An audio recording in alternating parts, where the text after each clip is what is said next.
see the pipes that come down on each side? Yeah. The throttle is right here. See where all that's a manifold where all the holes are? That's where saturated steam becomes superheated steam. Those are the units over there. They've got a ball joint that goes into those holes. Each unit makes 4 passes through the tube. The coal fire is 3,000 degrees. Oh, wow. When it gets up to the stack, it's 700. The pressure is about 450 that they run. That's around, I can't remember, what the temperature of the steam is. Maybe 400 degrees. But after it goes through those superheater units, it's over 700 degrees. Wow. I worked on that 765 most of the time, and they had all the cylinders over there. There's the tender half. They had hot box detectors, and they would read the outside of the cylinder would be 700 degrees. Wow. Anyways, here your steam comes down into the valve chest. This is your valve. This all up here is all your valve motion. It only works on one eccentric. The older engines, like the Stephensons, they had 2 eccentrics, but they are on the inside. This has got 1 eccentric, and then we've got a combination lever and a union link. And with the, with everything the way it works, you only need 1 eccentric to go forward and reverse.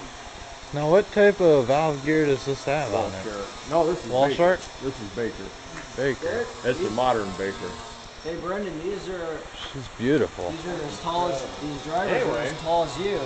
These drivers are as tall as you. There from the reverse is how you control it. There? Yeah, right now you can tell what an engineer is doing. It almost looks like the same thing as 765. No shit. Huh? No shit. Why do you think it's the same type of locomotive? Yeah, because it's built by Lima. It's a Lima Berkshire. It's a different railway, but that entire system right there reminds me of 765. Yeah, look at that. We got that entire thing blasting because of that's a lot of work. Wow. It's real pretty.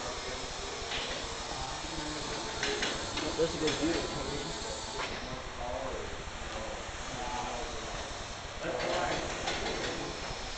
Well, Brendan, there you go.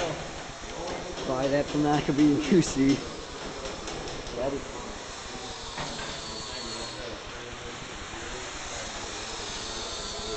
They never realized the potential of steam. They never tried to do a job that it couldn't do. Anyway, when your piston, this has got a piston, goes back and forth. It admits steam, let's say, to the back. See, it's all the way to the back. This is your piston rod. Oh, right there. It's going to admit the steam to the back of the piston. It's going to admit steam all the way up here. Then your valve slides to the other direction and admits steam to the other side of it. That's what's driving. Yeah. And also, your exhaust goes up into the center. This pipe right here takes some of the exhaust steam and puts it into the feed water heater. The water comes through there and is heated to almost 200 degrees before it goes into the boiler. Anyway, if you're working like this, you got a lot of power, but it's like putting your car in first gear and trying to run it. They call it back pressure. Now part of that work is pushing, the steam that's already in there out. So as soon as you get going a little bit, usually you got a lever. This is that wheel. The lever is easy to understand.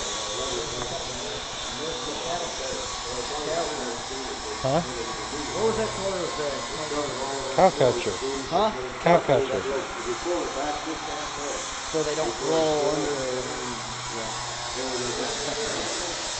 But they got that entirely opened up like that. That's pretty cool. Boy, 1225 is beautiful. This needs a little work and we'll be good as new.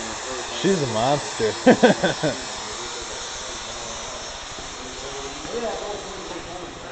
Now that's the kind of locomotive you don't have in your yard. You can go ahead and take yours, I'll take mine next.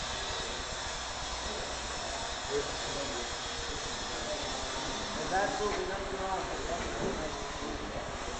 Look at that, man. Fresh paint. Very clean. That's what I hope. It's astounding looking at these drivers. Oh, look at that little skater. It's astounding looking at these drivers. They're taller than you.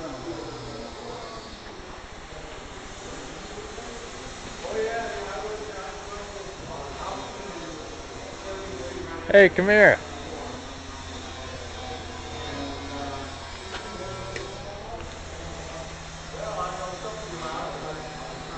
You know what that is? That's Stoker. Hook that up behind the locomotive. That will automatically feed coal into the firebox. Yeah. Look, yeah, I don't know what